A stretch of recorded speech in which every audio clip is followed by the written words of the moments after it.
My in-laws' family dumped my sister-in-law, who's now mute and bedridden, on me and went on a vacation to Hawaii.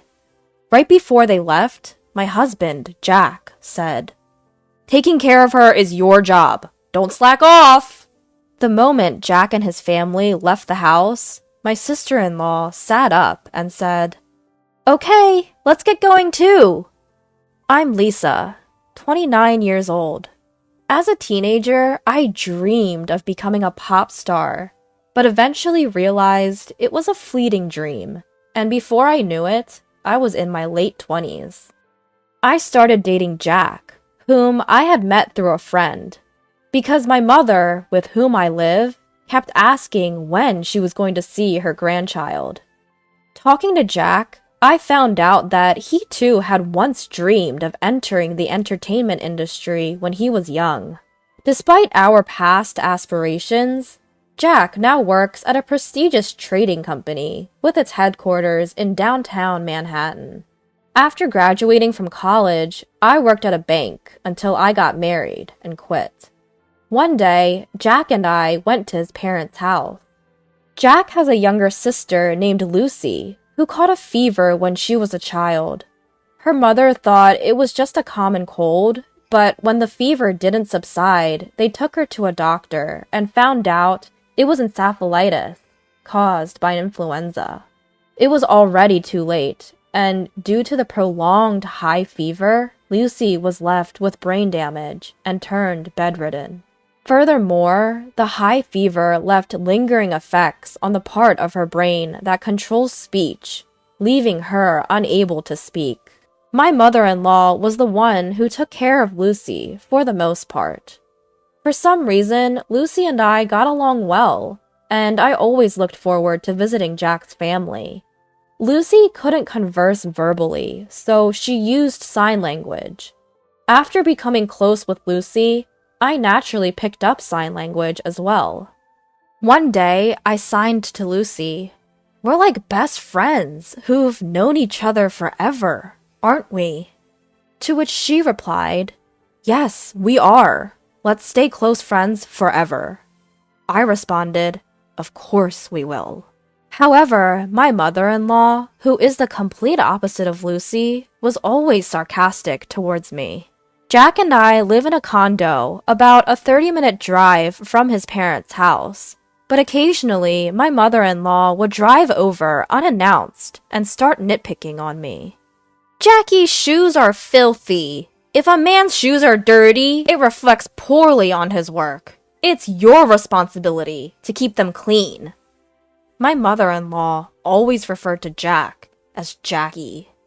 "Make sure you always fold the laundry neatly. If you don't, Jackie will be in a bad mood."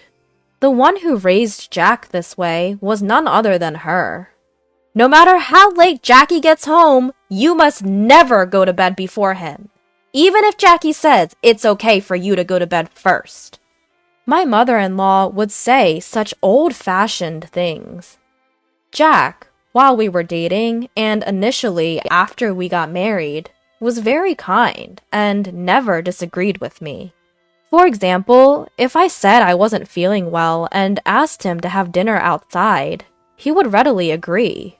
If I saw a designer bag I liked, he would buy it for me the following month.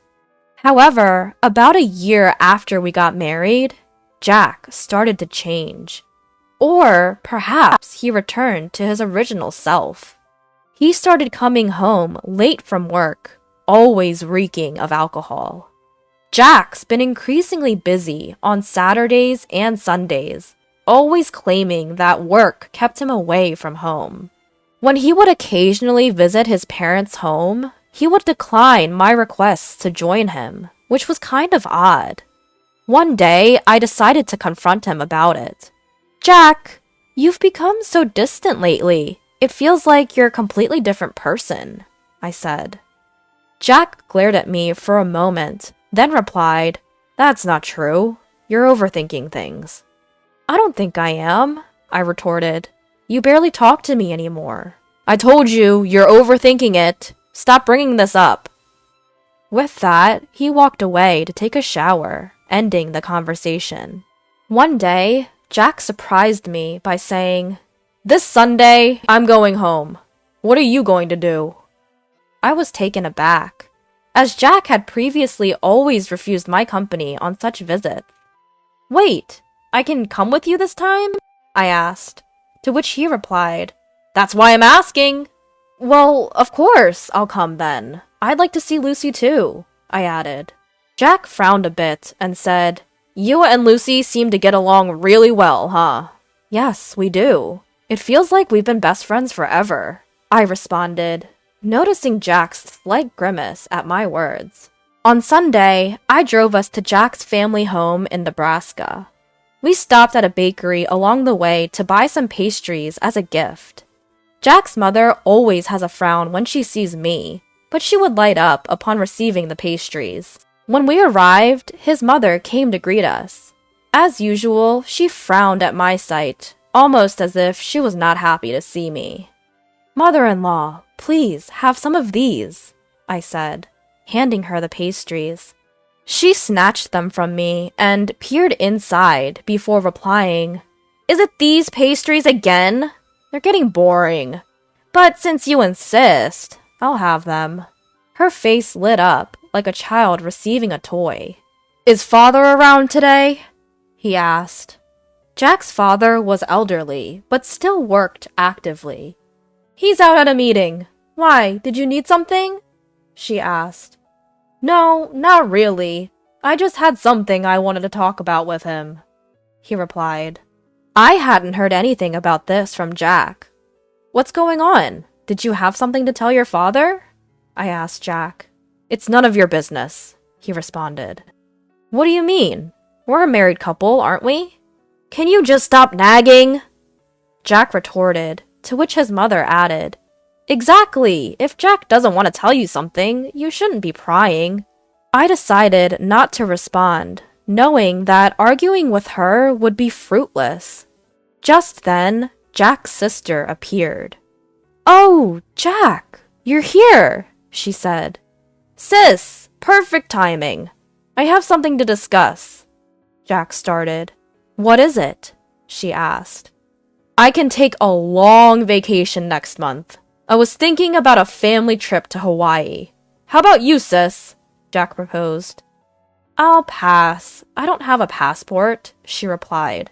I was taken aback. Jack, who was always busy with work and rarely took time off, was suggesting a trip to Hawaii. "Jack, is everything all right with your job?" "I'm only suggesting this trip because my work's going fine." My mother-in-law seemed displeased with my interference in Jack's business. Frowning deeply, she said to me, "You shouldn't meddle with decisions Jack has made. You're really nosy, aren't you?" "That's right. And Lisa, the reason I asked you here today is because I want you to take care of Lucy during the time we're on vacation." I was momentarily taken aback. But then I realized that staying here with Lucy would be much more enjoyable than going on a trip to Hawaii with my mother-in-law. "Okay, I will take care of Lucy. But if that was the case, you didn't need to bring me all the way here to tell me that, did you?" "I figured if I told you in front of my mother, you'd understand quicker," Jack replied. He must have assumed I'd resist when I found out I couldn't go to Hawaii. And if I did, he wanted my mother-in-law to forcefully convince me. It was clear to me that this was his intent. I was left feeling dumbfounded and left the room to head to Lucy's room. Lucy looked delighted to see me. "It's been a while. How have you been?" "I'm good. What brings you here today?" Jack asked me to come with him to our parents' house, so I did. But it's strange. Before, whenever Jack came here, he used to tell me I couldn't come along. My brother is definitely hiding something. He's always been secretive. So, apparently, he's going to Hawaii next month. But I'll be staying back. I think that's better, though. As I said this with a smile, Lucy also replied with a grin. "In that case, you should come over and stay here." "Sure, I'll do that." After that, Lucy and I had a great time chatting. I always wondered why Lucy and my mother-in-law were so different. About an hour later, Jack came to get me, and we headed home. At that time, Lucy gave me a slight wink. She revealed a shocking truth and an even more shocking plan to me. A month later, on the day of the Hawaii trip, Jack and I went to his parents' house. Although I wasn't going to Hawaii, I brought my luggage to stay at my in-laws for a week with Lucy. I took the luggage to Lucy's room. "It's finally happening," Lucy said, flashing a playful grin. When I returned to the living room, everyone going to Hawaii was already there. It seemed that Jack's father wasn't going, as he wasn't present. As the departure time neared, the entire family, with Jack's voice rising above the rest, chimed in.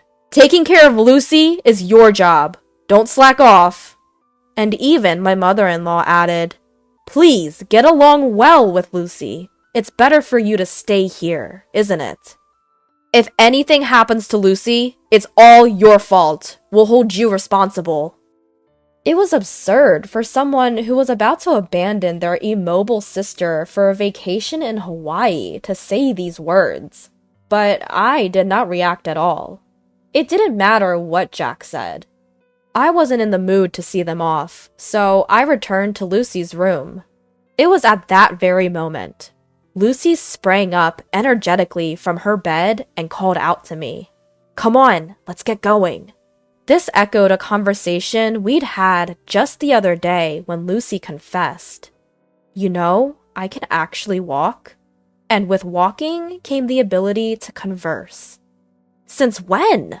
I asked. "Since last year, I suppose." "Why have you been hiding this from the rest of the family?" With that, Lucy began sharing an unexpected tale. "Actually, my father and mother are both remarried. I'm my dad's child from his previous marriage, and my sister and brother are from my mom's side." I was surprised, but considering how distant and cold my mother-in-law usually was towards Lucy, I couldn't help but think, I thought so. "Is that so?" "Yeah, my mom despises me. And I didn't want to talk to her, so I pretended that I couldn't." "And your father?" "Dad knows everything. He's always on my side." "I see. That's why, regarding this trip to Hawaii, I'm thinking we should go too." "Huh? What do you mean?" "I mean, I'm planning to go to Hawaii on the same day with you. We'll even stay at the same resort," Lucy said, with a sparkle in her eye, which caught me completely off guard. "What? I'd be thrilled to go to Hawaii with you, Lucy, but do you even have a passport?" "Of course. I secretly got my passport last month.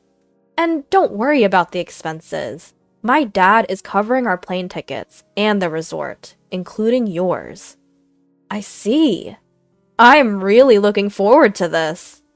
And that's how we ended up here today. When Lucy and I arrived at the airport via taxi, my father-in-law was there, waiting to see us off. "Lisa, it's been a while. I know it must be surprising, but I hope you enjoy the trip to Hawaii." "Thank you, father-in-law. I feel guilty for all the plane tickets and resort fees you've covered." "Ha, don't worry about it. As long as you two have fun, I'm happy." "Thank you for your kindness."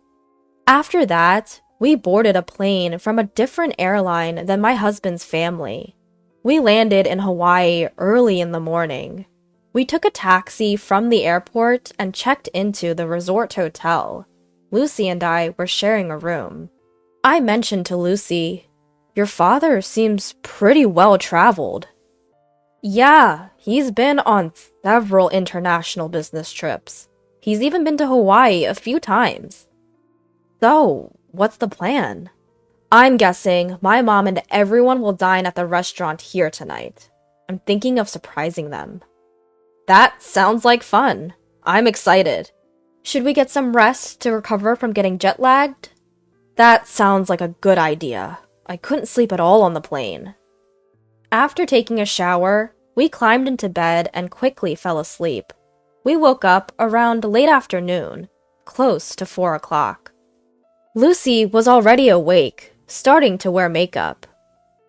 I'm sorry, I slept too much. No, don't worry about it. I just woke up too. We really had a good sleep, didn't we? Fully recharged and ready for our battle. Around 7 o'clock, I said to Lucy, I'll go and see and check the restaurant. As I was looking for Jack and his party from the shadows near the entrance of the restaurant, I found them, dining joyfully in a far-off spot.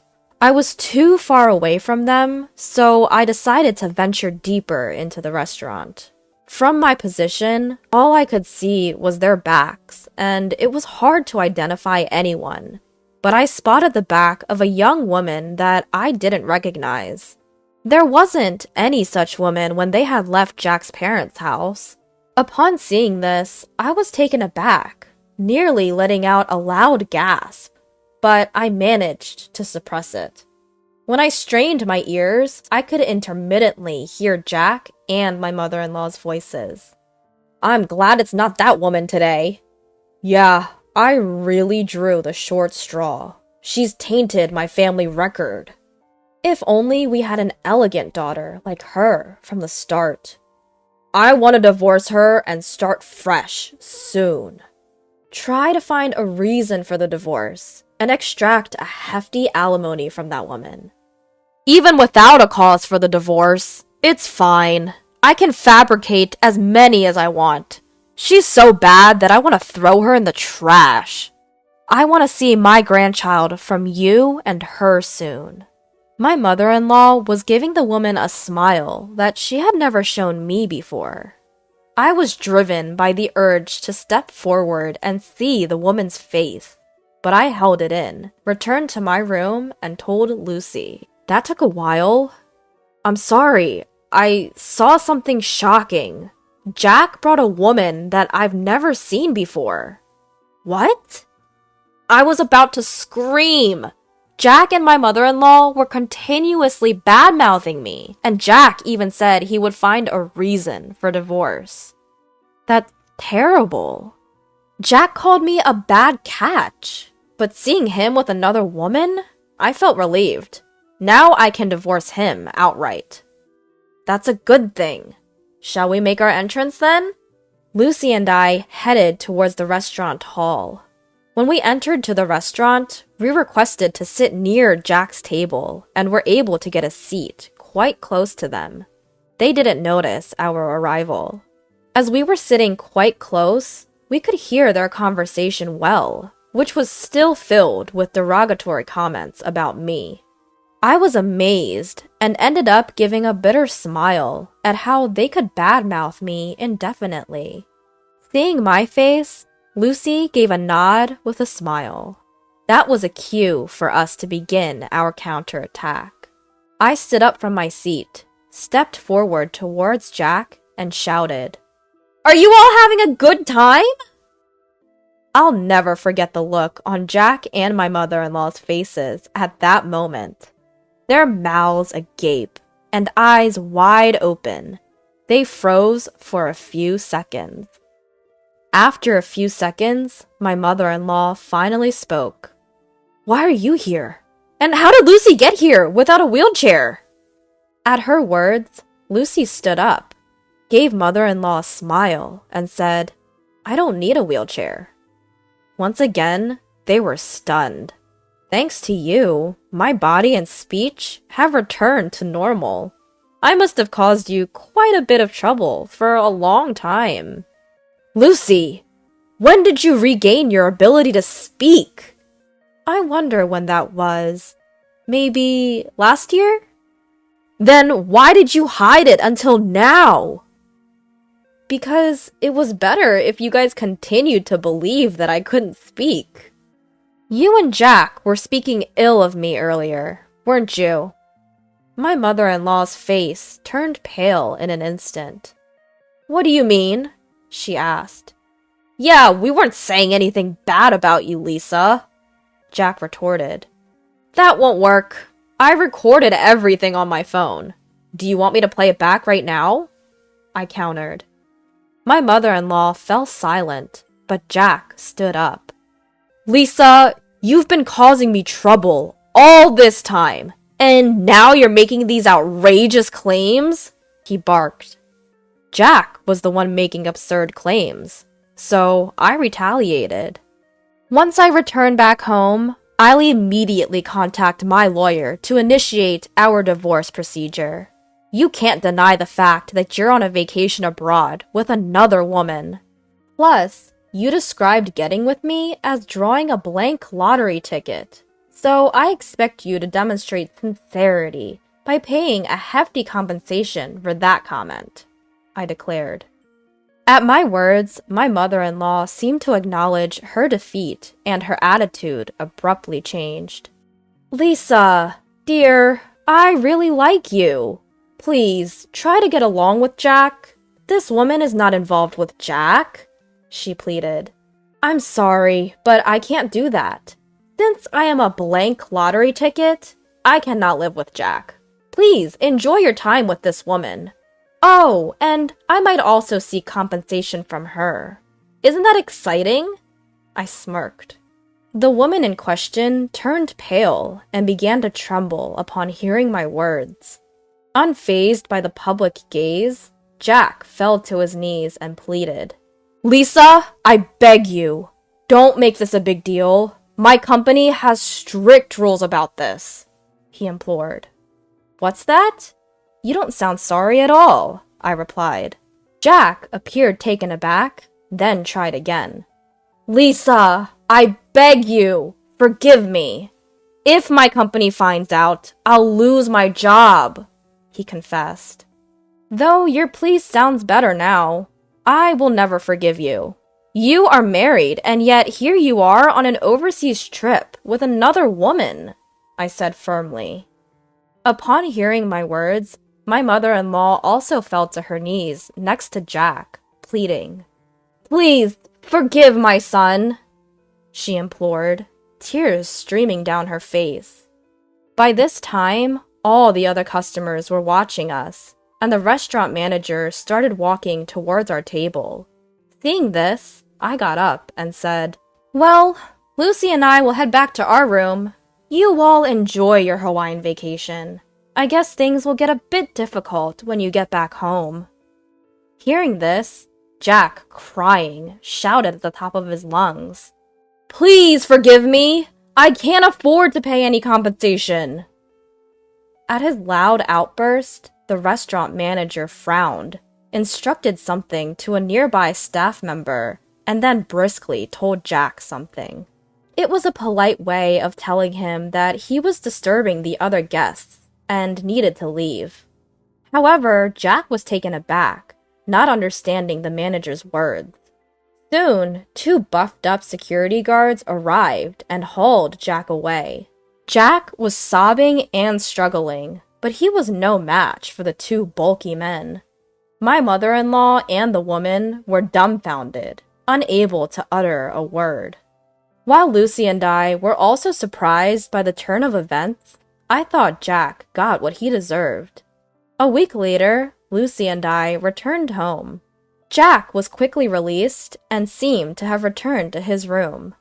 However, I later heard that he had been in a state of shock since returning to his room and had kept to himself until the end of the trip. The day after I returned home, I went to the law firm where my old college friend worked to request for a divorce proceeding. Unfortunately, my friend was not present, but a female lawyer was assigned to me, who was very easy to talk to, and I was able to explain everything that had happened. After listening to my story, she assured me that a divorce was possible, that I could claim alimony, and that she would investigate the woman who was with Jack in Hawaii before determining whether I could claim alimony from her as well. A month later, the female lawyer contacted me and informed me that it had been proved that Jack had been dating the other woman for about 6 months. Hence, She said it was possible for me to demand alimony from this woman too. I requested the female lawyer, please squeeze as much alimony as you can from Jack and his woman. She smiled and nodded. 2 months later, I was officially divorced, and into my bank account was deposited the alimony from the two.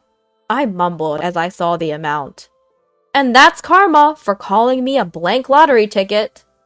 3 months later, Jack and my mother-in-law suddenly visited my place.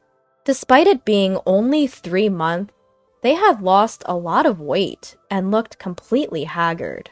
I asked them, "What do you want? I don't want to see your faces."